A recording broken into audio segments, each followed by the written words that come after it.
Welcome to Paper Trails, a podcast by Albemarle Paper about restaurants, industry news, and entrepreneurship.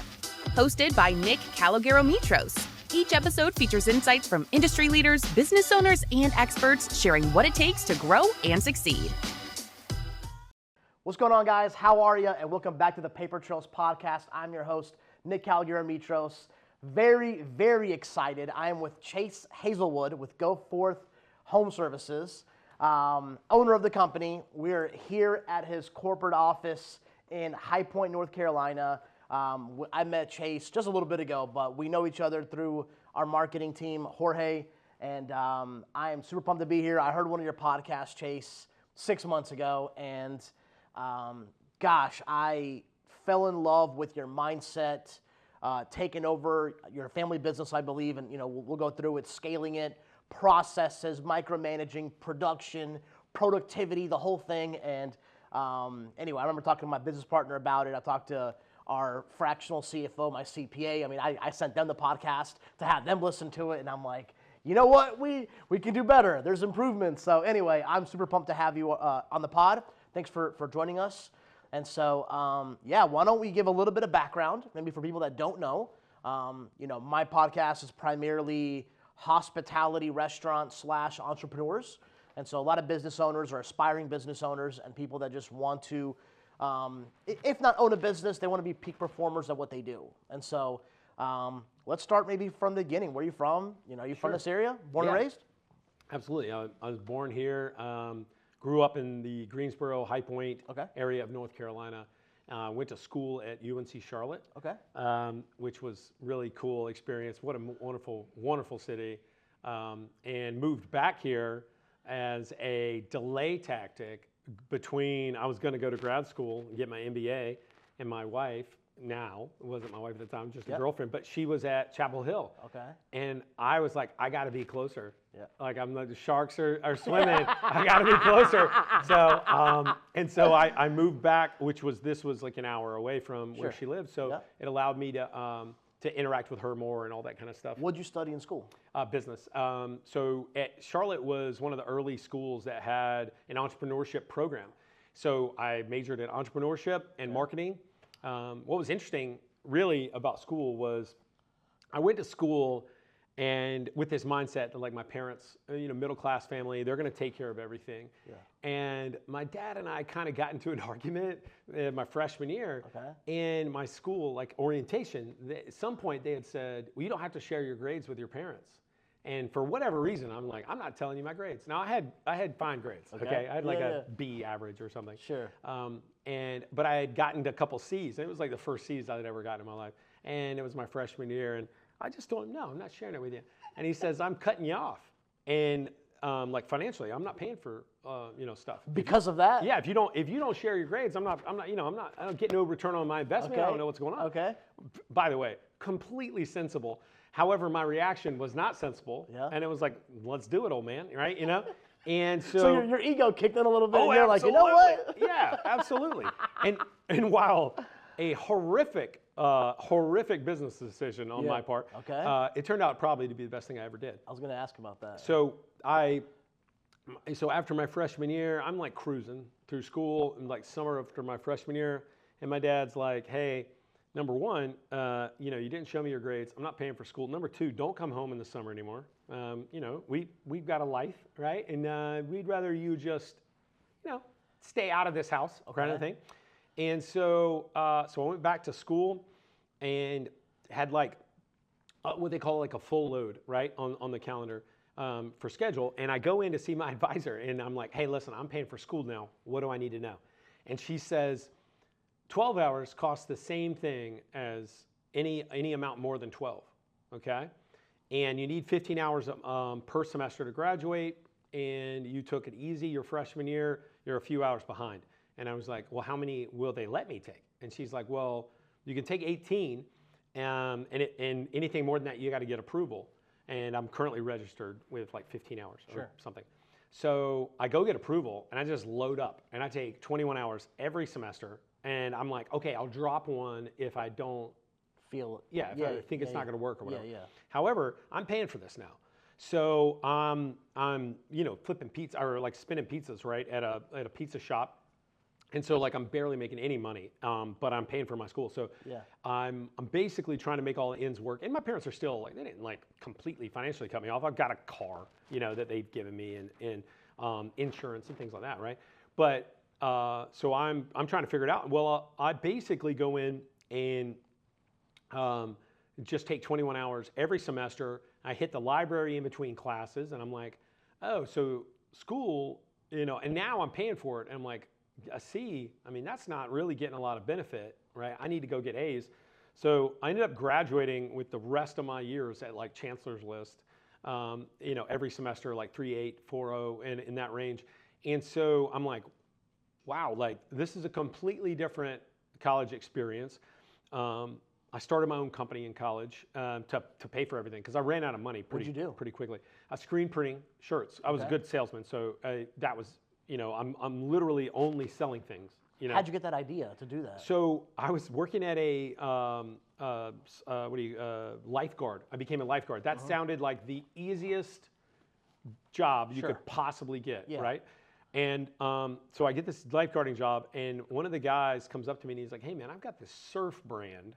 Like, would you be interested in like selling it? Like, you look the part." I had long hair at the time. Like, I mean, different version of me. And so he's like, "Would you be interested in selling it?" So I start going out trying to sell this surf brand. And I got introduced to how to screen print, things. And I started screen printing for my fraternity, and then I started screen printing for all the fraternities and sororities. And when I graduated, I sold that screen printing company back to the surf company for like 15 grand. So I graduated with school with 15,000 bucks in my pocket, with no debt, and with like 160 hours in credits, which was like in 4 years, which was like way more than you needed. But what it also allowed me to do was take they required you to choose like 2 majors was the max, but I could have chosen other majors, and so I took those classes because I was interested in them, and it's really taught me a really valuable lesson. Like up until that sophomore year, I had basically just done things because I was obligated to do so, and from that moment on, it was like I had the opportunity to go above and beyond, right? It was like I went above and beyond because that was expected of me or something. And from that moment forward, it was like, oh man, like this, like I paid for this, so let me go get an A if it's possible, right? And so I graduated from school and moved back here just to be close to my wife. And I'm making, I had a decent job in Charlotte, that I left, and my advisor at school, entrepreneurship advisor, is like, pest control. Your parents do pest control. You need to get into this business. You need to get in the service business, service industry. And pest control is great. What was there anything? He saw market demographics leading to a higher standard of living in our country, and he felt like the service industries were going to continue to grow over time, and that people were going to effectively become more and more dependent on a service economy. And they were going to be more and more specialized, right? Like people that were accountants were going to not be willing to mow their own grass and treat their own bugs and do their own like tinkering on their HVAC system or whatever. So that was his recommendation. So I come back, beg my dad for a job. He grants it to me, and almost the rest is history. So. A couple things. Do you have siblings? Yeah, I have a younger sister. Okay, so you're the oldest. Okay. Yeah. Do you think your dad was more tough on you because you're the oldest? What? Oh, insanely. Oh, yeah, insanely. Well, because you were the son, yeah, or because you're the oldest, or both? I think it was both. Okay. And I will say, as a dad, so I've got 4 kids. I realize constantly, right? My youngest is a daughter. My oldest, other 3 are boys, and I'm like, oh yeah, I'm definitely harder on my oldest, right? I'm the hardest on this kid. Because he's encountering things for the first time, and I haven't had any patience. However, I will say the kid's performing. Like, he's killing it in all phases of life, and I'm super proud of him. And my 3rd son is like insanely laid back. He's really smart. He does fine, but he's basically like, oh yeah, everything's gonna work out. You know what I mean? It's gonna be fine. It's just. I mean, you're telling me that, and I'm thinking to myself, all right, what's Chase's dad like? All right, business owner, probably a little more old school. I'm like, is he the oldest? I mean, in my mind, I'm like, because I mean, he at the time, maybe you probably didn't 100% understand why he was doing that, but man, looking back, you're probably like, you know what? That probably was the best thing, because even you said your perspective was different, because one, it was kind of minimums mentality freshman year. I'm going to school because I have to. Totally switched to, you know what, I get a chance to learn and educate myself. And I mean, that is a whole different shift. Oh, yeah. Well, right? I mean, I will say, when I was in high school, I failed a class due to poor attendance. I failed PE one semester. Okay, so I got a 0 on my high school transcript, and I'm like an honor student. I've got all the top, AP classes, all that stuff. Yeah. And my parents, I felt, could have easily gone in, and it was one, like I missed a class. There was a reasonable excuse around this, and there were exceptions. And my parents were like, no, we're not in any way. This was your responsibility. You messed it up. We're not even going to help in any way. And holy moly, was I pissed, right? I was so upset, and I was so disappointed.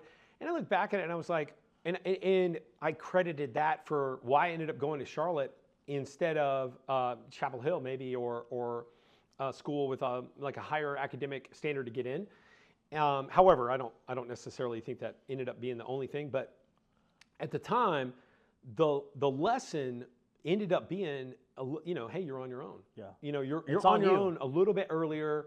And I was telling my oldest son, who's 14 now, I said, listen, he said, he was a great, smart kid. He asked me, what's the most valuable thing they taught you at school? And I said, I don't know who they is, but the most valuable thing I learned is that I can do it. Yeah. Whatever it is, I can do it on my own. And so when I got out, that independence really manifested. So when I came to work for my dad, my dad, I don't know how many times, but at least twice, maybe 3 times, he like fired me in front of people, like just, you're fired. And it was like awful, right? And what was great about it was when I was in college and I was spinning the pizzas, right? I got into an argument with my boss. It was real arrogant, real prideful. Like you were, or I was. Okay. And she was telling me I had to take out the trash and do like, I don't know, the worst jobs, like wash the dishes or something. And I was real prideful, and I got into an argument with her, and she fired me. And I called my dad, and I was like, this is a great job. Like, I really blew this. And he goes, when's your next shift? And I was like, oh, it's supposed to be tomorrow. And he goes, just show up. Just show back up and just go to work. Get there 15 minutes early, right? Clock in, and what's going to happen is one of 2 things. They're not going to say a word, or they're going to be like, hey, what are you doing? You're fired. And then you're going to go in, and you're going to apologize and do all this stuff. So I said, okay.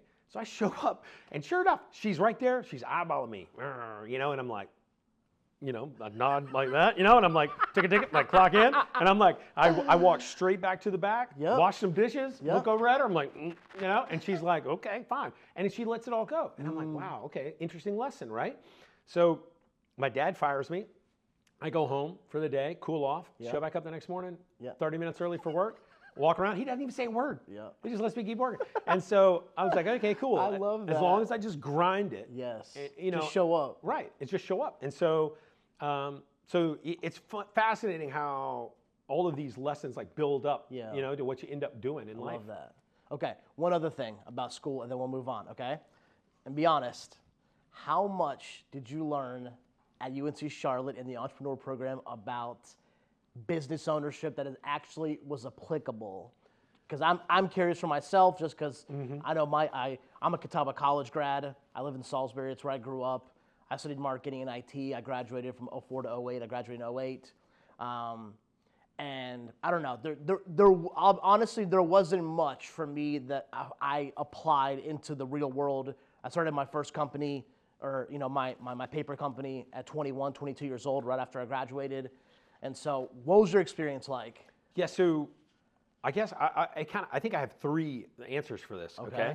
The first one is the spreadsheet work, right? All of the like P&L analysis and accounting stuff, accounting things, anything that was like really detailed or whatever. That was so far beyond what I did when I started graduating. Like, I could use having taken that stuff more recently today, right? I think that would have been more applicable to my current job. I agree. Right? Honestly, if there was anything that I wish I would have paid more attention to, was accounting. Right. Learn more, because that is applicable. Absolutely. And at the time, as soon as I graduated, I wasn't applicable for me in like the next year. Yeah. Right. It was like that wasn't helpful. It was like a waste. Yeah. Marketing was much more applicable right away.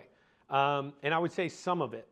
But if you were like thinking about what I learned in classes, 99% was not applicable. Yeah. And then by the time I did need it, Yeah. I had already forgotten it. It's way too far back. And I didn't pay enough attention. I didn't understand how it applied. The cool thing with the entrepreneurship program at Charlotte at the time was our textbooks were like educational, like modern books. Like, I don't think Rich Dad, Poor Dad was one of them, but it was that style, okay? And the entire concept for that teacher was grow up, figure out how to make money, and there's 1,000 million different ways, but just show me you learned how to think, and you're getting an A. I love right? that.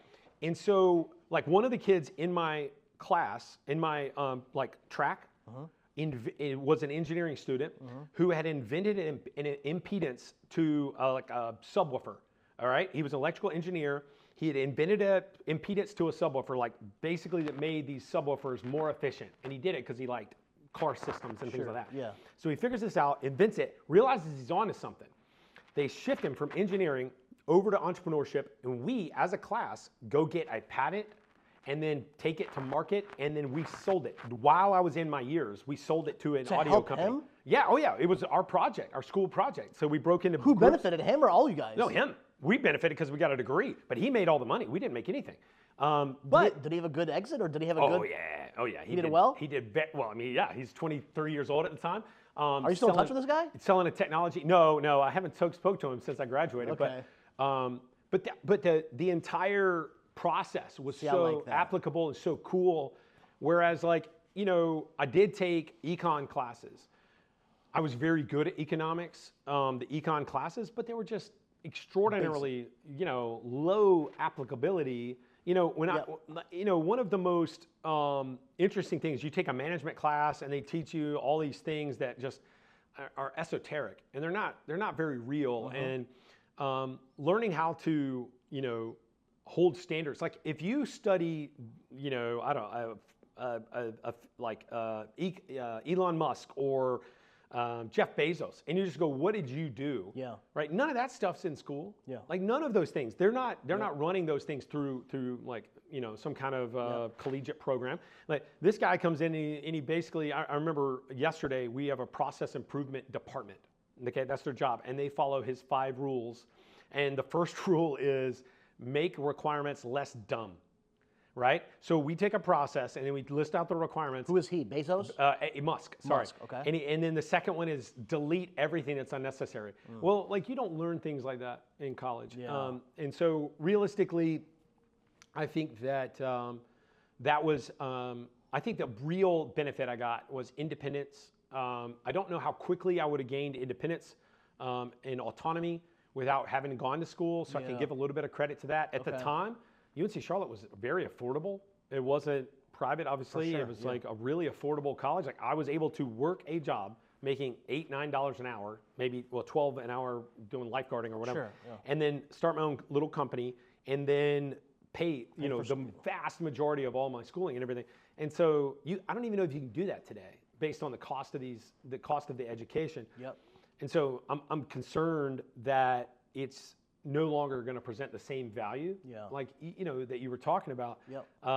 You don't need biology to graduate with with a business degree. You don't need world music, genetics, whatever. Right, exactly. And there's so many things that also are disengaging, like geology, right? Like, I remember that was one of the classes I got like a C in. It was an easy class, but it's like I didn't care about rocks. And it was like, I got to take this because it's part of this or whatever, selective. And so I think that's what we're getting wrong a little bit. I think it'd be a lot better to be a lot more focused on, and I also think, realistically, I think that secondary education should be provided by your employer way more often, because I think we could educate people massively while they work without putting undue burden on them. Letting them earn and be going through minor educational experiences. So like we at GoForth, we have all of these learning modules that are built into our HRIS, like a human resource information system. And so they have the ability to go get certifications, anything. And it's not just like pest control. It's like management or leadership, mindset. mindset. Exactly. Those types of things. I love that. I think I have to agree with you. The one class that I don't remember what it was called, but we went over Stephen Covey's book, 7 Habits of Highly Effective People, and I was like, this is interesting. And then I had found a mentor while I was in college that was a successful businessman that started giving me books like How to Win Friends and Rich Dad Poor Dad and Think and Grow Rich and all the basic. And that was really what helped my mindset shift my sophomore year at 19 to a couple of years later when I graduated to really, still looking back, I'm 38 now, I was like, man, I still was immature, but at least I had just a naive belief that, you know what, okay, even at 22, I could build something, I could start something. So I have to agree with you on that. I definitely. So, okay, so graduate, move back, close to girlfriend, now wife, right? Keep an eye on her. Dad fires you 3 times. You're learning the business. Tell me about those early years, okay? So did you work in the business, family business early on, teenage year? Okay, so give me a little bit, because I was the same. At 8, 9, 10 years old, I'm making drinks for waitresses at the restaurant. I go to the to-go room. I'm bringing to-go orders to the front so they can, I'm wrapping baked potatoes with the foil sheet. I'm like in the family business. I remember in high school, I think I attended 3 Friday football games because every Friday I was working. Every Friday, Saturday, and then Sunday we went to church, school, the whole thing, and then right back at it. So, and I'm the oldest as well, so I felt kind of like an obligation to help out my family and the family business because they'd done so much for me. So, early years, what did you do? How did you help? How were you involved? How did your dad integrate you? And what are some experiences with the family business? So, in pest control, a lot of your work is like in nasty, tiny little spaces, and a lot of adults aren't small enough. And so as a 12-year-old, I'm up underneath crawl spaces. I remember one time yelling out through a crawl space vent at my dad, "I'm pretty sure this isn't legal," and you know what I mean? And my dad's just standing out there and he's like, you know what, you're gonna have a hard time getting a ride home if you don't finish, and we'll see about legal, you'll be hitchhiking on the way home. So I'm like in crawl spaces, I'm dealing with all of that. And then, of course I was doing much safer things like stuffing envelopes and, sending out statements every month. We would, huddle in and like the whole family would be on Saturday would be stuffing envelopes for statements to go out to send to the customers and everything. So, so I worked early and often in the business. My kids work here. So they're constantly cleaning windows, sweeping, like cleaning up things, working in the coffee shop. I love that. Those types of things. And I think so I started with all of those things. And then throughout high school, I kept working in the business. And, I had other jobs too, right? I had jobs at like CVS and restaurants. You have to work in the restaurant industry. I think as some point, because you have to learn what it's like to be the server or to be the person, and otherwise I don't think you can gain the respect for how unbelievably difficult that job is. And it's just done by I love that. so many people. And my dad was like, no, you are going to work as a server. Like I want you to grow up and be a likable, respectable man. And you must respect the service industry because the servers and not that I'd ever disrespected him. Sure, I get it. But he felt like that was a part of growing up. And so like I waited tables at a restaurant here in town until I got fired. And then, he helped me find another job at another restaurant. And I was like, Dad, man, this is the hardest job. Like working at Outback Steakhouse, bussing tables. Oh my gosh, wow. For the money, that's a rough job. And so my dad was finally like, this is what's required to grow up. I love that. And so I think that was extraordinarily valuable. Yes. My early time in the business. So I come back, I asked my dad for a job, and I know for a fact my dad is like, he's like, he's an arrogant, think about me, he's like, he's an arrogant little punk. 22-year-old thinks he knows everything. And by the way, I did think I knew everything. You know what I mean? I have a college degree. I know how to do everything. Like, what are you talking about? And my dad didn't graduate from college, right? So he's like, literally every dirty, nasty thing. No matter what it was like, oh, we have someone to do that? Nah. Chase will go do that. And it was a test. Is he going to quit, right? And so 6 or 8 months in, he was pushing you. Yeah, oh yeah. And he was paying me $10 an hour, which was well below the wages of somebody graduating from college at the time. And so I can remember my dad, he says, he asked me something. He's like, hey, what do we have going on with this? He asked me something where I got some money. Yeah. You know, he's like, I ain't paying you enough, right? Where are you getting this money to do this? Yeah. And I said, I started a landscaping company on the side. I'm mowing grass on the weekends, and I'm flipping houses. And he was like, what are you talking about? I was like, yeah, I'm buying houses, putting in laminate floor and selling them, and getting them rented out and then selling them. And he says, he's like, how do you have time to do all that? You know what I mean? And I was like, I'm not managing anything. I'm just doing dirty work here, right? So I have all this free time in my head to think and to be entrepreneurial. My dad, it was like a light switch went off, really. And he's just like, oh, wait a minute. So me putting this kid in his place for a year, right, meant that I was letting him use all his valuable mental energy. Yeah. Valuable mental capital or whatever was just getting thrown out. And he was, so he's like, well, how much money you're making? And I was like, more than you can pay me. And he was like, you're not kidding. I was like, I'm sure I'm making more than you. And he was like, it was like pretty antagonistic. And he was like, how old were you? I was 23 at the time, right? And so I was making well over 6 figures, flipping houses and mowing grass. And I wasn't doing all the How'd you even get into that? How did that even happen? So it may have been Think and Grow Rich, or it may have been one of these books, and I'm like, I'm gonna go buy a house. So I bought a house, and I decided I'm gonna live in this house, right? So I bought this house. It was on the cheap. It was like foreclosed. Yeah. I put in laminate floor. Yeah. And right before I move in, I was like, I'm gonna have a realtor just look at it, and she's like, oh, I can sell it for double. And I was like, well, go put it up for sale. I'm gonna move in. And so I start moving all my stuff in. It sells within like 2 weeks. And I'm like, move my stuff back out. And then I just kept doing it. And I was like, well, let me just buy some more. So I ended up, now in 2009, I got stuck with like 9 or 10 that we couldn't get financing to put into remodeling them. You know what I mean? Like it got stuck. But up until that point, I mean, I'm killing it. And I was just willing to take risks because I was like, what do I have to lose? Yeah.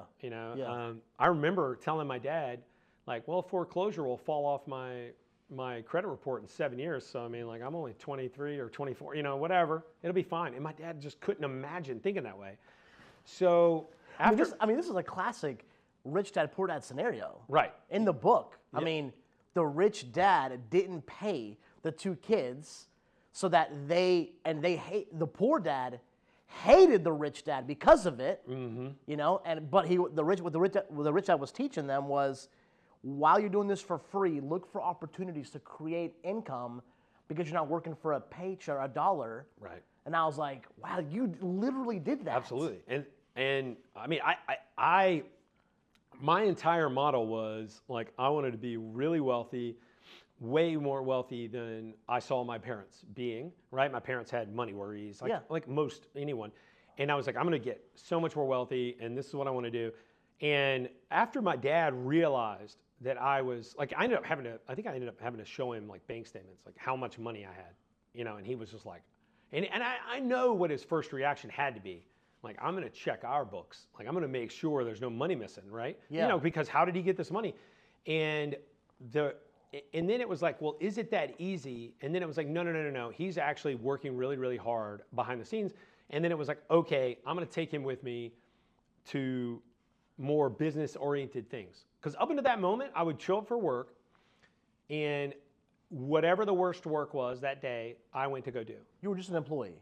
Just an employee. I wasn't treated like anything. I had no favoritism. It was the opposite. No favoritism. There was no, the employees are picking on me or whatever. Yeah. And the only favoritism I had was that I had a company vehicle, right? And they didn't have one, but the rest of the employees didn't have one. But at the end of the day, at that moment, I remember we go to a conference, and it was the first time I'd ever had anyone give me an open bar.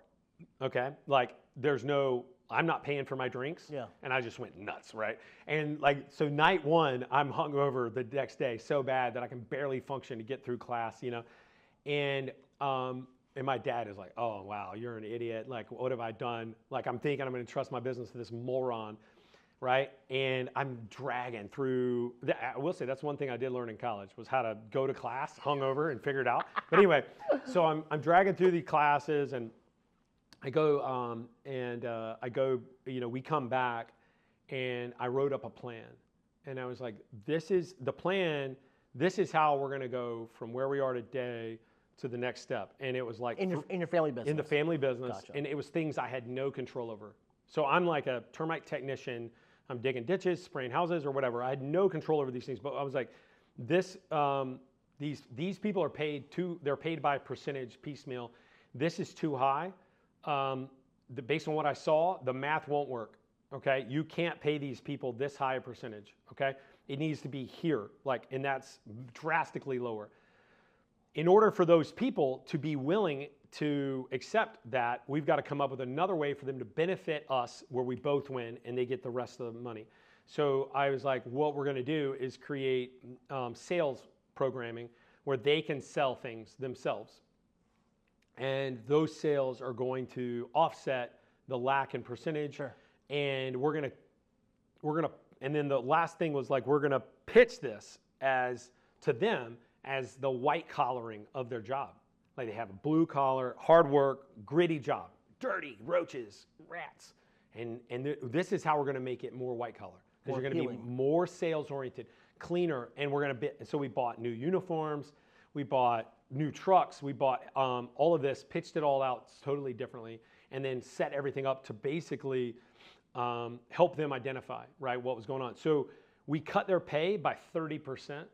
On the most common thing they do, and we lost one employee out of 12, right? And I realized then it's all about framing. And every one of these people that stayed, every one of them made substantially more money, and the business began to grow and make profit for the first time. So what made you? Did you learn something at that conference that made you do this plan, or did you just realize your dad needed help? What made you even come up with this? Did you learn something? What happened there? So I'm barely functional. I got a migraine, killing me. Uh-huh. And the local owner of Terminex gets up, the one here in Greensboro, and he's up there. Yeah. And he starts talking, and he starts telling you can't make any money if you pay your technicians this, and this is how you do it, and this is how, and he pulls up P&Ls and starts showing stuff, and I'm like, wow, unbelievable. So after, I'm like, hey, would you have lunch with me? And he was like, well, they're going to have box lunches. And I was like, I will buy you lunch in the hotel. Could I buy you lunch, or something? And so my dad and I go off with this guy and his son. Which is the main guy, right? He's the main dude. He's the Terminex guy that runs this brand. This company is one of the largest Terminexes in the world.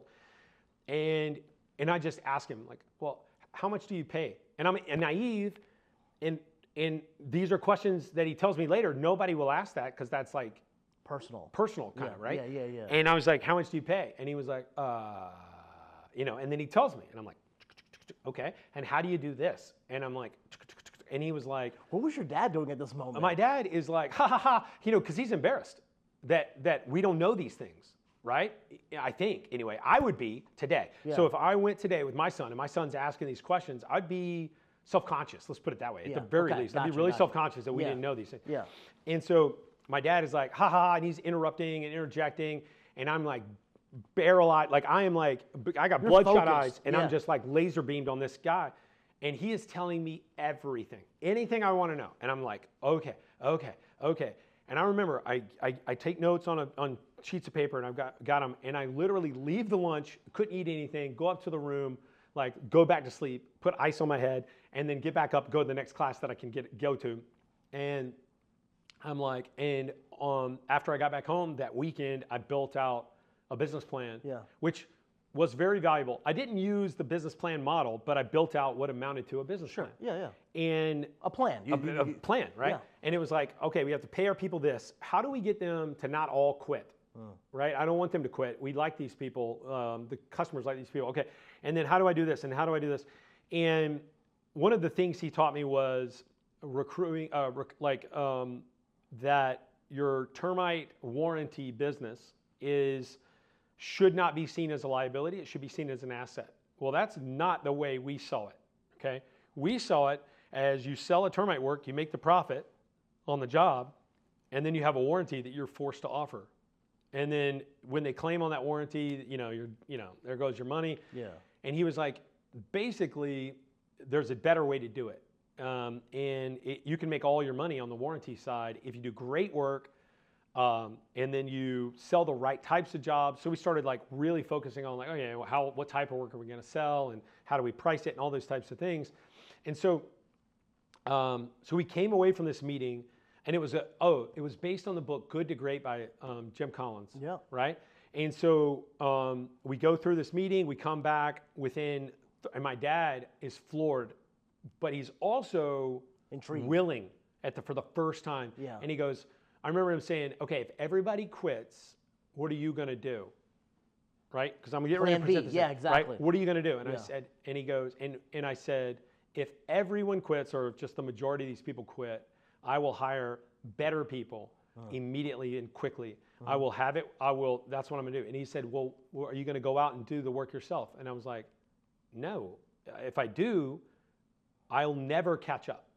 Right? I'll never catch up. There's too much work to do. What you need is me finding the right type of people immediately as fast as possible. Now, if one person quits, I can do that at night, and then during the day, I could do that person's job. And he was like, that's exactly what he wanted to hear. And because the reasoning was that if I tried to go out and just cover, right, the business would just fall apart. Yeah. And it would be, so he says, okay, go ahead and run with it. So I go in and I present. I remember one of the guys tries to catch me out, and he says, so let me ask you a question. We don't sell anything. Are you going to fire us? Right? And my dad is in the room, and he looks over at me, and I go, no. If you don't try to sell anything, I'm going to fire you. But if you aren't successful, that's totally fine. We're in this together. And my dad was like, oh man, you nailed it. And I was like, I don't know where that came from. You know what I'm saying? I wasn't ready for that statement. But so anyway, we kept in three of those. We had 6 technicians at the time. 3 of those 6 technicians stayed with us until they retired. Okay. So, and they all by the time they retired, they had doubled their salary. That's awesome. At least. So, but at the end of the day, that was the beginning. And then over time, it ended up being like I think I've talked about this before but one of the things that we do in business and business leaders is that we constantly will go to each other and we'll be like, well, having great people is like, and it's like this highbrow, like you say it in like British accent, and it's like, oh, I just take care of my people and they do great things. And so while I believe that's true, that's not the whole part of it whatsoever.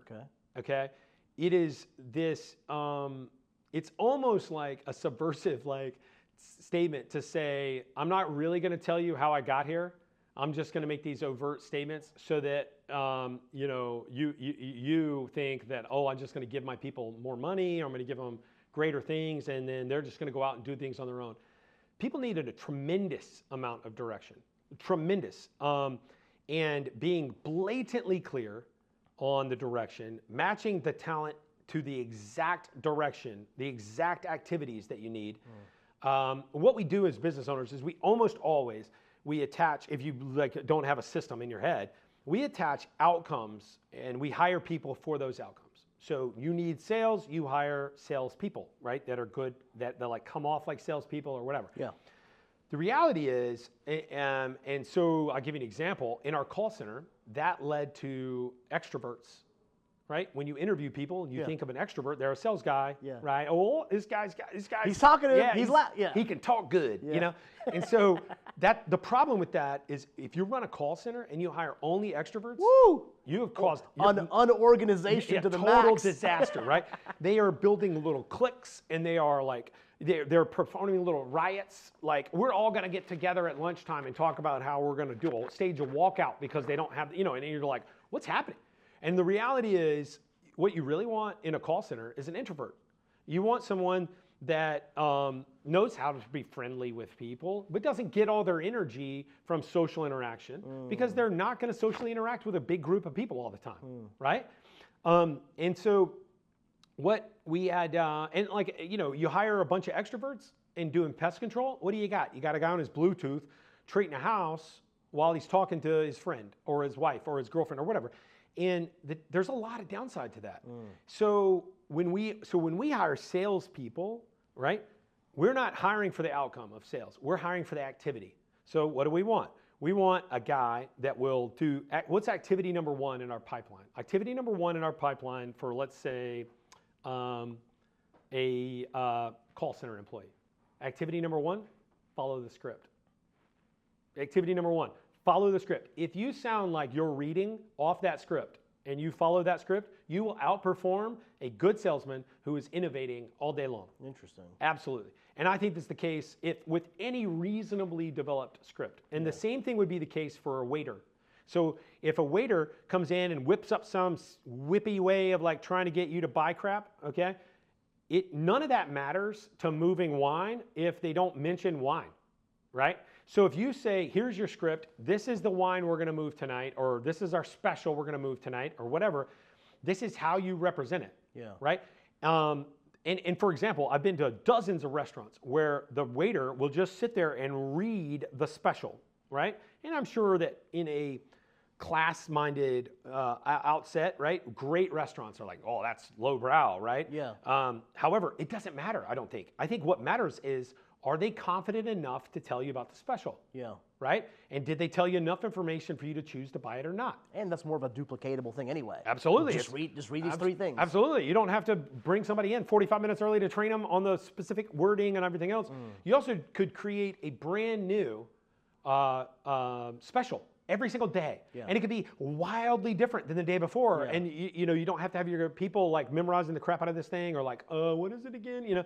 And so what we found is when we have a script, so I'll give you an example. We own an HVAC, home services is pest control, HVAC, plumbing, electrical, and we do also access controls, IT, those for high-end residential.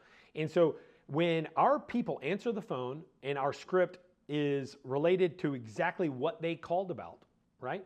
How often do they mention any other service? Less than 1%.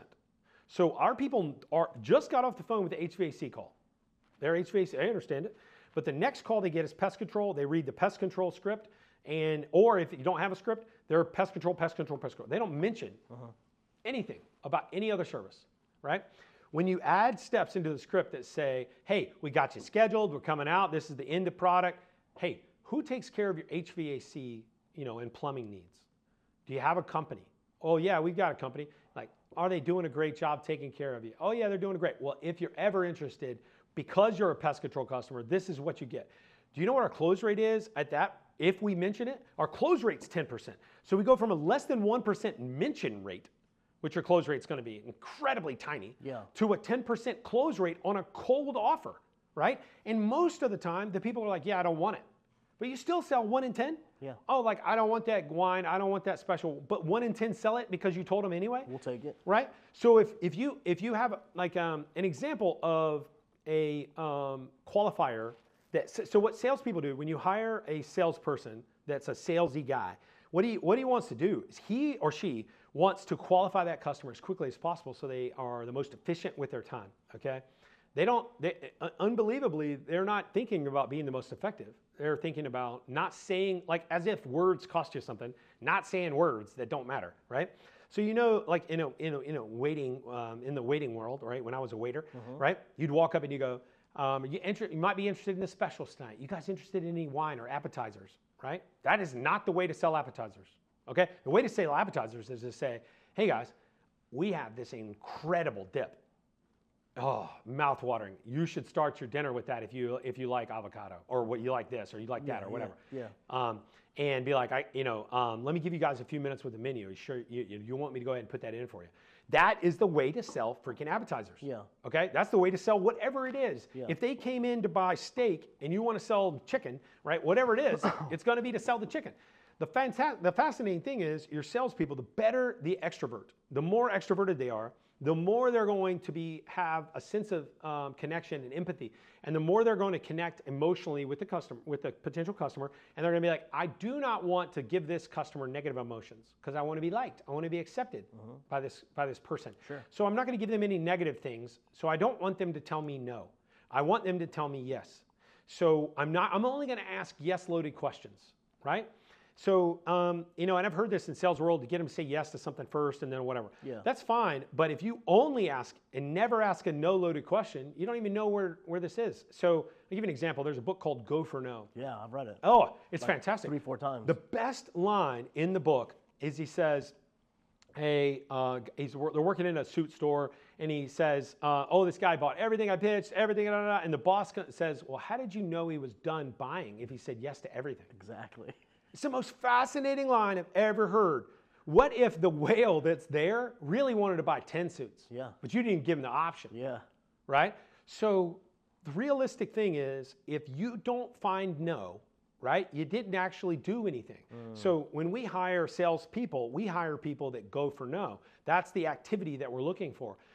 And then when you build a sales system, what you want to do is build a sales system that has less rough ground between the no and the emotional pitch from the salesman. So I'll give you an example. If you walk up to a customer in pest control and you go, hey, would you like me to sell you a termite service today? Right? You're going to say no, right? Okay. So now they know that everybody says no to that question. It doesn't even matter if they need it, want it. It doesn't matter. Like nobody's going to say, yeah, I really want to be sold right now. Like very few people are in that boat, right? Yeah. So what we have to do is, if we want them to say no, what we have to do is remove all the rough stuff that could go on in between. So what we did was he said, okay, the first thing I want you to do is understand that people need this, okay? Why do people buy it, right? And we're not trying to get you to tell customers that. We just need you as a salesman to understand why people buy this. So, all right, they buy it because there are termites in their yard. They just don't know they're there. So how do we convince them that they're there? And if you ask them, they'll say, well, tell them. And I'm like, no, what's better than that? Show them. So what we do is we say, this is how you go in someone's yard without doing any damage or anything, and you look for termites. And then you find the termites, you document them, and all you do is walk up to the customer and show them the termites, and then tell them the price, okay? You don't need to be, you could be complete social awkward, like no ability to communicate, poor ability to communicate. You could probably write it out and be mute and still function at the exact same level as some slick-haired, really smooth guy, right? And so the reality of it is, what we learned is, it's more important to just get rid of all of your anxiety around offering it than it is to find someone that can coax someone into buying something that they didn't want in the first place. So, and I think that would be the same for anything that you sell. So our coffee shop, for example, we're trying to get people to buy like wellness things in the coffee shop, right? Like wellness-oriented things.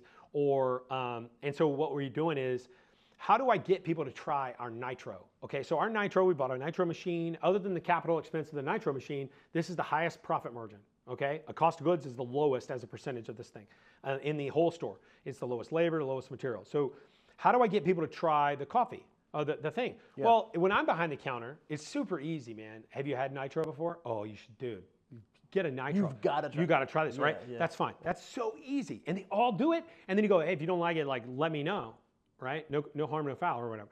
They all like it. It's like 100%. And then you get these addicts who come in here every so often looking for that nitro, right? But the way to get other people to do it is to tell them they have to offer it, and they have to offer a sample for free. There's no cost. Hey, would you like a free sample of nitro? right? It's completely free, no obligation, but if you do, would you like to try it? Yeah. And then you got to convince them why it benefits the customer hey, it's got 0 calories, like they don't know it tastes smooth and all this other thing.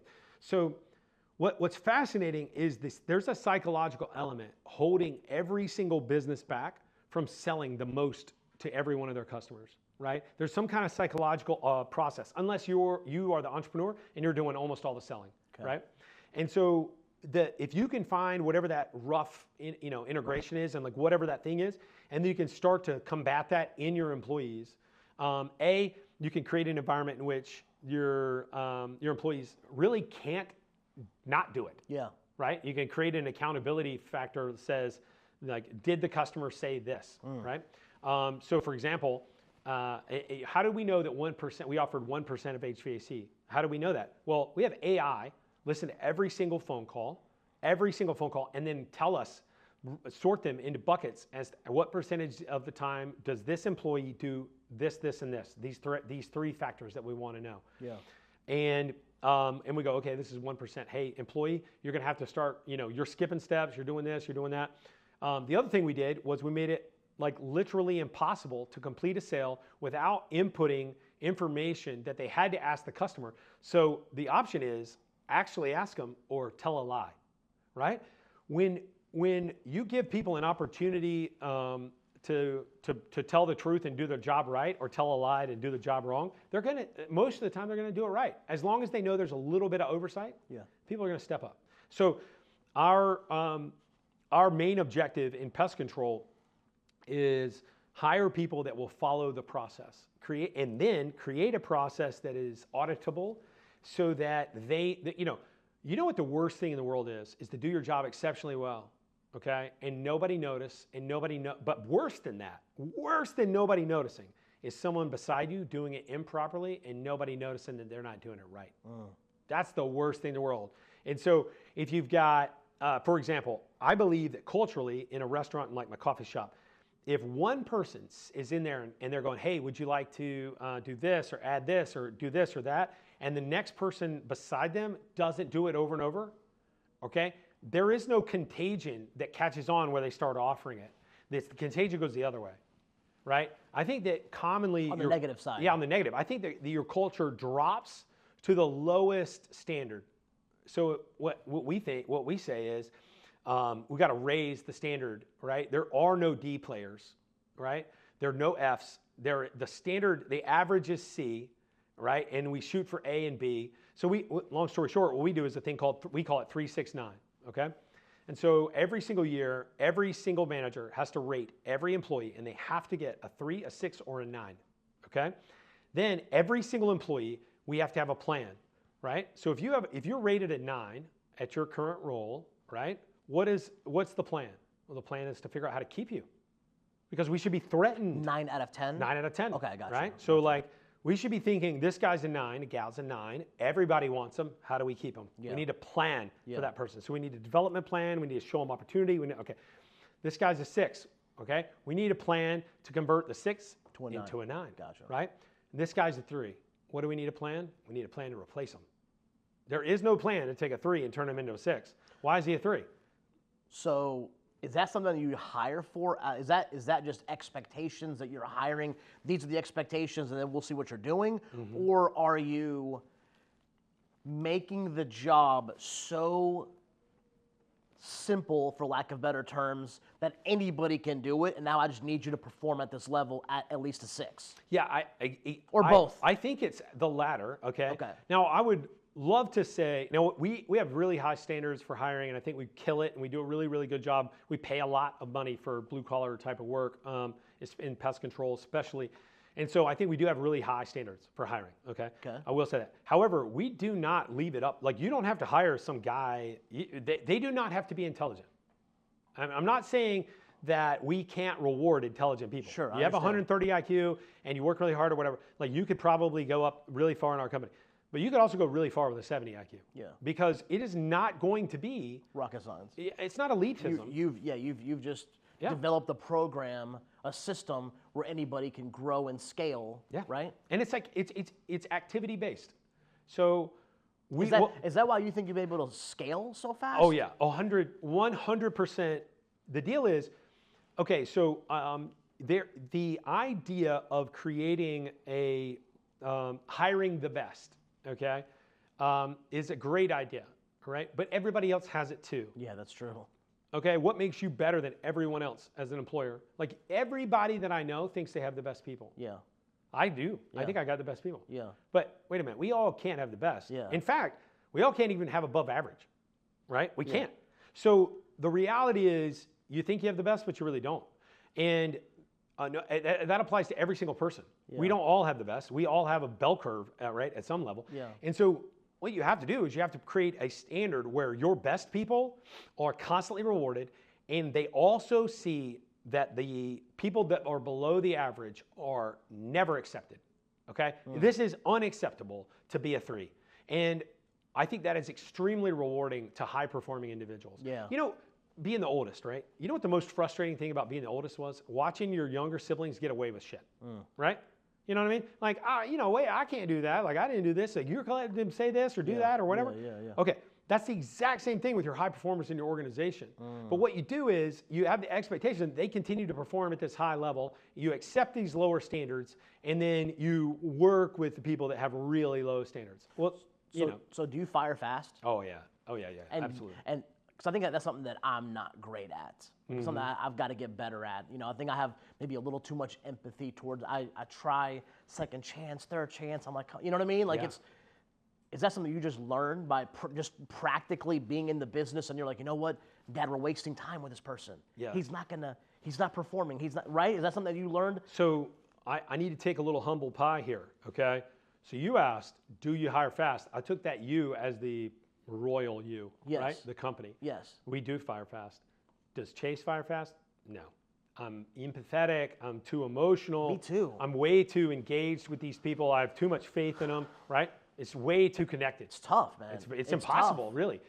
So what I try to do is I have multiple people in my staff that I wouldn't say I do let people go, all right, obviously, but that are required by me to hold these standards. Yeah. So I got to hold, Dennis, my COO, I got to hold him to the standard to say, get rid of all the 3s. Yeah.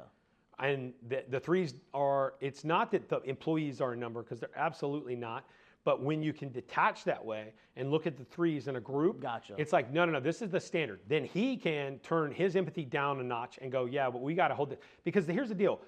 The empathy for the 3s makes total sense, right? It makes total sense. It's the most obvious thing. It's the only way a human being can actually operate. But when you do that, how much empathy do you have for the 9s? Especially the 9s that cannot bear to be like, I have a job right beside a dude that works half as hard as me. Yeah. It doesn't matter that they're making twice as much money. Yeah. It doesn't make any difference. Yeah. I mean, it makes a difference, but it's that, like, I've got a guy named, I got a regional manager named Brad. Brad is the most prototypical. He was a tech for a long time, and then he manager, and then keeps moving up, and now he's a regional. Yeah. He's amazing. Okay, I love Shout Brad. out to Brad. Brad's awesome. He's so awesome. Yeah. And Brad is the perfect example of someone who could, it diminished the quality of the job for him to know that there was a guy doing it half as good as him near him. Yeah. And he was blatantly clear, like, you guys got to do something about this. Yeah.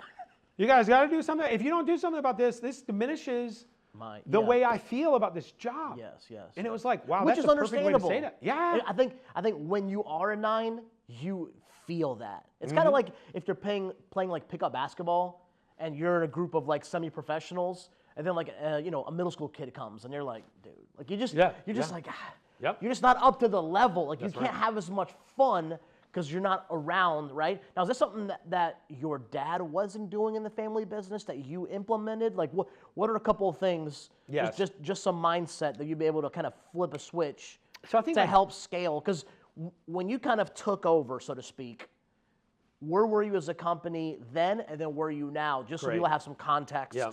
as far as what systems can do for your business. Yeah, so my dad was good at firing poor culture fits, right? He was great at that. What he didn't have was systems to identify them. So what would happen is other employees would get the muster to go complain to the owner, and then he would do something about it, but he wouldn't know, right? That's the Gotcha. problem. And so my dad was really good about it. And to me, I'm the opposite. I'm very system oriented, data oriented. I know about it, but I'm got way too much empathy, way too much. So the systems we ended up developing over time around, let's start with systems developed around my weaknesses. That's the very first place they started. So it was like, okay, I'm having trouble holding these charismatic salespeople accountable. Okay, so I hired someone to go in between me and hold the salespeople accountable, because I just am too like. They would get to talking and telling stories, and I'm like, yeah, that's so cool. Like, me too. Let me tell you the stories. And how are your sales this week? Oh, I sold nothing. Oh, dude, what are we gonna, we gotta do something. And he's like, I'm on it, man. It's like, it's gonna work. And when I was able to hire a COO to step in and go, hey, great stories. Okay, I'm not moved by them though. I look at your activity reports and I see nothing, and I see no sales. What do we have going on? And he'd be like, oh, this is the stories. But like, okay, enough stories. Now I want to know why there's zero activity shown in this report. Yeah. Hey, I got to fill it out. I didn't do it. Like, okay, let me break it down for you. We like you. We think you're amazing. We think you're talented. However, if you do not fill this out, we're going to let you go. Right? If you do not fill out your activity reports, you're gone. Now, this is just the wrong business for you. And there's nothing, no hard feelings. Yeah, you're a good guy, You're a good guy. This may not be for you. Yeah. And I'm like, approved, right? And the other worst part about this is, I showed up to the first bunch of those meetings. Yeah. And sugarcoated those conversations. Yeah. And he's like, you got to get the F out of here, dude. Yeah. Like, you can't be in here like sweet talking to these guys because you like them so much. The problem was, what would happen in the very beginning was, so I got sober in 2010, 11. 2011. Okay. Up until then, I was an alcoholic. I still am really in recovery, right? But you're always in recovery. But I was drinking every night, right? I come in with a little bit of tinge, and I literally used that hangover and the emotions and the negativity to be hardcore, right? And to hold people to a high standard. Okay. The problem with that is I was an asshole. So if we had a value that said no assholes allowed, I'd be the first one out the door. Well, the benefit is Dennis, my COO, doesn't have to be an asshole. He doesn't have to. He's very capable of saying, hey, like, I don't want you to tell me any more stories. This isn't done. If it's not done, we're going to let you go. Yeah. Here's your write-up, right? How many times have I issued a write-up in our payroll system? Extraordinarily few. Yeah. How many times he do it? You personally. Me personally. Gotcha. How many times he do it? More than once a day. Sure. Right? Yeah. And then his employees do it all the time. Right? And in fact, one of his minimum requirements he has for his employees is they produce a KPI, like key performance indicator report, and it is how many write-ups did you issue this week? And if it is 0, okay, or a very low number, he's like, how does that correlate to the performance of last week? So explain to me what are the activity metrics that you have to display for last week that resulted in no write-ups? Yeah. Right? Yeah. Well, what that does is it means we have a charismatic regional that answers to him. And he loves charismatic people, and he's like engaging with people and building culture and everything. And he's just like me. He's got way too much empathy. But it means you're not getting out of this. There's no way to get past it. Someone's going to ask you, write this guy up, right? He was late for work, write him up. And the benefit of that is it is very simple. It is completely it's completely common. There's no anger. Yeah.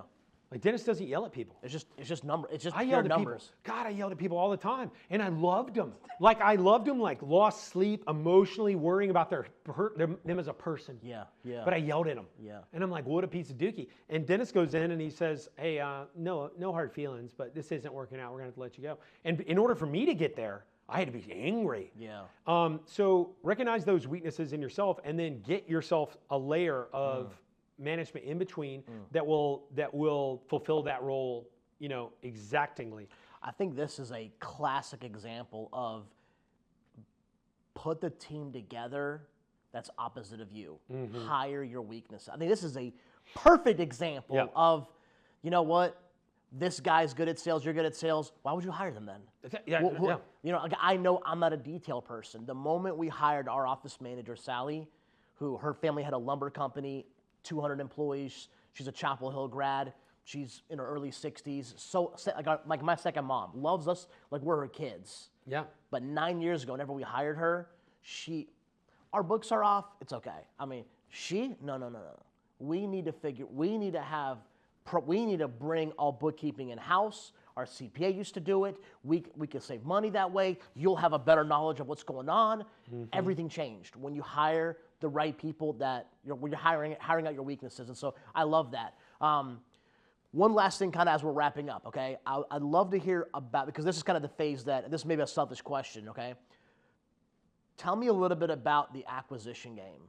Tell me a little bit about, how big you should be when you start looking at it, what you should be looking for in a company. How do you go about doing it? Do you hire a sales broker? Do you kind of put the feelers out there? Do you just call tell me a little bit about that game as we wrap up, or can you just organically grow, or can you organically grow to a certain extent, but the acquisition game will just leapfrog everybody else? You know what I'm saying? Yes. Give me some mindset as your thoughts maybe on your first deal, second deal. How did that come about? So absolutely. So the first part is, I believe acquisitions can teach you a tremendous amount about how to organize your company, how to grow your company. So we are 2000, maybe 11 or 12. Okay, I didn't own the company yet. We're growing really pretty slow, for especially considering today. Sure. So in 2004 we were $1 million company. In 2012 we're maybe 1.8, 1.5. Okay. Right. Yep. Not growing fast. Yeah. And not to the standards of today. Sure. And we acquired a company in Lake Norman called Lake Norman Pest Control. When we acquired that company in 2012, I learned from the previous owner, I learned a tremendous amount. He was doing all kinds of stuff that's hysterically ridiculous, okay? Like, just ridiculous. Like, however... Good or bad? Awful. Okay. Like, you know what I mean? I don't know which way you're going with that. Okay. Like, awful. But he also was charging significantly more than we were. He was providing an elite level of service. He basically had the theory that people will pay for sweat equity, like sweat work. Like high-end consumers want to see work, right? It's not about, having nice uniforms is fine, but they want a guy to come out to their house and work the butt off. All of these nice houses at Lake Norman wanted this, and they're paying out the wazoo. I mean, they're paying incredible sums of money. And so we bought that company. I learned a tremendous amount. My advice, and I bought it for, on the cheap. My advice would be, the way I bought that company was from day one. The first time I met him, I could tell his age. I knew he was getting near retirement. I treated him like a mentor. Teach me. Every time I text him, called him every time. Are you going to this conference? I'll be there. And it's not like I was definitely kissing up, but I wasn't like, losing value in anything else. I was just learning for a little bit from him. Yep. And then saying, hey, when you retire, would you give me a shot, right? At owning your company. So, but if you want to set up to acquire companies, the first thing you want to do is build systems that will make an unprofitable company profitable when you implement them in. Okay? They can't be, I have great people, that's why I succeed. If that's the case, acquiring a company is a recipe for disaster. If you have a bunch of heroes or one big hero at your organization that makes it all work, including yourself, when you acquire a company, it's very unlikely that that's going to, continue into that organization, all right? Also, when you acquire a company, my first piece of advice is, if you're relying on that company's profit that they're generating, cash flow, if they have a hero, and that's why, determine that that's why they're being successful, and that hero might be gone when you buy the company. It's very, very likely. Yeah. So just be very thoughtful about that. But you want to develop systems that generate cash flow, and that generate organic growth at a reasonable level, 10% or more, okay? In an ideal target, it's 20% organic growth. That's what we target every single year without acquisitions, 20% organic growth. And then acquiring companies. The first thing is, the way that multiples work, I don't know, I'll give you multiple pieces of advice here. First thing is, I think I bought like 6 or 7 pest control companies. I bought an HVAC company, and then I bought a bunch of other companies that were in other industries that have and haven't worked out. I've had partners, all that kind of stuff. The business that was the most profitable every profitable business that I've ever bought, every single one that was making money, 100% of the time, the profit dramatically dropped after I bought it. 100% of the time. Interesting. I've never bought a profitable company and kept it profitable immediately. Now, I got them, several of them that I bought, and the profit dropped, and I got them back, okay? But the idea that you're going to keep everything the same, that doesn't work. Yeah. I mean, not for me anyway. Yeah. So when I buy a company, traditionally what I'm looking for is low profit, low performance, lack of systems, systems that I've already built, right? And it's like, okay, I know how to hire pest control technicians, so you can't get all your work done because you can't hire people. Boom, I can solve that. Great. That's why you're not making money? Great, solved. Check. I'll make all the money in the world doing it. Okay. Next, system for how do I get all my work done? How do I sell this? Or how do I perform this work? Whatever that is. I want to see that my systems create value in this organization. And then the second part is you, as the owner, you have to start doing it yourself in the very beginning. You can hire brokers, but you're going to pay high expenses. You're going to get the worst companies. You're not going to outcompete the guy that's done it 20 times, right? He knows what he's looking for better than you. Yeah. So what you've got to do is go find companies that aren't for sale, that nobody knows about. And you've got to find that's got to be work that you do. Like you got to either carve it out of your work week, or you got to just add it to your work week, and you got to go to town. The requirements that you put on the business are going to stop you, from acquiring companies. Location, I don't know, being too narrow in your scope, whatever it is, they're going to stop you. So I would encourage people to broaden those as you don't get successful, acquiring companies, as you don't find the right company. Keep broadening those and keep working really, really hard. Multiple years. Expect to get told no. Expect to work on acquisitions over the course of 3 or 4 years, 5 years. And the company I'm acquiring right now, I've been working on for 10. Dang. So you just need to expect that very few things work out in 6 months, and the ones that do work out in 6 months are riskier than the ones that work out over 10 years. Yeah. So you mitigate your risk over working them over a long period of time. I want to provide a tremendous value to the organization. So I want to know that when I come in, I'm providing a bunch of value, and I want the employees to be currently providing very low value. And in the ideal world, I can help those employees provide more value to the organization. The more valuable the employees are to an organization, the lower I value the company, because I worry more and more and more. I've had companies leave and take huge chunks of the company with them, right? So, so what I do is I work on dozens of acquisitions at a time. And I just, we'll get to a point and we'll be like, oh, I got 2 getting really down to the wire. And I'm like, all right, one of them, I'm gonna have to choose my favorite and say, I'm gonna have to put you off for 6 months or whatever. It's never been a problem, never offended anybody by putting people off. I almost always ask for owner financing. I say almost, that's not true. Every time I ask for owner financing, I make them tell me no. But multiple times I've gone to banks and got better deals than the owner was willing to do. They've said yes, and then went to a bank and I got a better deal than the owner was willing to do. Know that if your industry has extra high multiples, the banks won't see it that way. So go ahead and know that going in. So if your businesses are trading at 7 times EBITDA, banks are just not likely to worry about. They're not likely to like that. 3 or 4, whatever. Yeah. They're going to go 3 or 4, and so be mentally ready.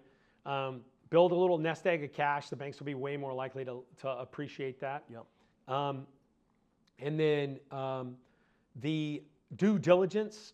I have no idea if this is good advice or not. So take this with a grain of salt.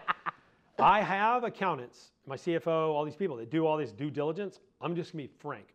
All I'm telling them to look for is fraud. Okay? I don't know what else they look for because it's all a bunch of detailed gobbledygook that comes out. I'm looking for, you tell me if you think there's any fraud. Yeah. You go ape shit looking for fraud. Number 2, I want to know if the balance sheet and the tax returns don't line up, and the P&L they gave me and doesn't line up with this, and the cash-based P&L and the accrual-based P&L don't line up. I want to know all that stuff, but I want to know in the broadest of strokes. Yeah. When I do due diligence, I do an enormous amount of operational due diligence. I want a boots on the ground. So I will do undercover boss. I will say, hey, I want you to pretend like you hired me as a tech. I'm going out in the field. I'm going to ride around with your tech. I'll just be a tech that got hired, and I'll quit after 3 days of training. Sometimes they tell me no. Like, I get that done a lot. Sometimes they'll tell me yes, and a lot of times we'll be able to do that. I've walked away from businesses the day before close. You got to have the balls to do it. And holy moly, did I piss some people off? Oh, I'm sure. But I didn't get answers that were adequate to the fraud-related questions. I never got those satisfied, and we just walked away. The operational stuff, what I want to get at with that is like, if you don't know how a sale transpires from the moment maybe a lead or whatever, however it like comes in, and you can't process it every single step of the way, all the way through to delivery of the product, receipt of the money. Yeah. Okay. If you don't comprehend every single bit of that, do not buy that organization. So if it's a restaurant, for example, I know this sounds absurd because everyone you would think has the same policy. They don't. They don't all have the same policies. What you need to do is know that when a person walks in the door, how are they greeted? How are they sat? What happens when they're busy? Yeah. How are they? And every little thing that you can figure out, like in that mindset, is going to pay off because it's going to tell you what hurdles you're going to have. Good. And if you do not figure those things out, you're in for a very, very rude awakening. I'll also say last piece about this, about the acquisitions, is go in planning to keep every single one of these employees, keep them happy, give them a future, everything, but just expect you're going to lose a bunch of these employees. Yeah. And it doesn't matter if they're great; it makes no difference. And that's the downside of buying a company that has great employees. That's the big downside of that. Is that if someone bought my company today, I think the majority of my employees would be totally fine. Okay, totally fine. However, a lot of the executive staff, I don't know how easy they transition to somebody else. Yeah. Just because they answer to me. Yeah. The same thing. I mean, I think they'd be amazing. I think everybody would appreciate them. But do they appreciate the exact same things I appreciate? I don't know. Yeah, that's true. And do they feel the same way? Do I make them? Do I make them feel better? It's either going to be. Let me put it this way. It's either going to be better or worse. Yeah. You just expect it for every single person. Nothing's going to be the same. So, and also the temptation when you acquire a company is to change things really slow. Okay. I would say we do it really slow and then all at once. And so what do I mean by that? Is that we go in, we acquire a company, we tell them, hey guys, we're going to do everything we can to keep the things you like and get rid of the things you don't. And we're going to let you, we're going to go observe you and how you work and how you operate. We go in and we take, this is very different. Never heard anyone do this before. Okay. And it pisses off a lot of people. But every single manager in the organization, the day we acquire them, their pay rate does not change, but they drop down to the technician level, the lowest level position in the organization. Okay? So if you were like a wait staff and you were acquiring a restaurant, what I would say is the manager of the restaurant goes and waits tables, somebody else comes in, runs the restaurant, watches them wait tables, and then they move their way back up. Now we tell them the plan is that you're going to be the manager again, but we're going to make sure that you service accounts the way that you tell other people to service these accounts. Because you would be fascinated to find out how many of these people can't do the frontline job at all. And they don't know how it's done. They don't. Yeah. And what's interesting is the only people that don't appreciate it is that manager. Every one of the other techs is like, I love it because he's doing my job for a week, or a month, or 6 months, or whatever. Yeah. And so we didn't cut their pay. We let them keep getting the same pay. So your job just got easier if you take it like that. If your job's hard as a manager, your job just got easier. And the other reason to do that is that the manager is capable of hiding all kinds of bullshit from you. The technician's not, right? The waitress is not. The manager is. So when you acquire a company, go ahead and expect, I'm going to bring my manager from this store. I'm going to go get a hotel room, whatever it takes. I'm going to bring them over here to this restaurant. They're going to run this restaurant the best way they see fit. And you tell them, this is all temporary. 30 to 90 days. You're going to be, I'm going to have you do every job. Yeah. And we're going to observe how you do it. And our manager is going to learn how you do it. And it's going to be like, because the manager needs to know how to do all these jobs as well. If you pitch it correctly, they don't pitch a fit up front. Yeah, it'll work out. Yeah. And a lot of times these managers leave. Okay. However, the cost of losing a manager is nowhere near as consequential as you think it is. It's just not. You think it's going to be a big deal. It's just not. I love that. Yeah. I think it's very, very insightful, especially for somebody that's looking to scale and get into that. So I love this. Chase, this is awesome. I think this was fantastic mindset for anybody that I think wants to get better, more efficient. And so yeah, episode 2, season 4, Paper Trails podcast. Chase up at Go Forth. If you guys don't know about these guys, go look them up. They're an amazing company, scaling, growing. Thanks for the time. I really Absolutely. appreciate it. Thanks for having me. We'll see you soon. Thank you, guys.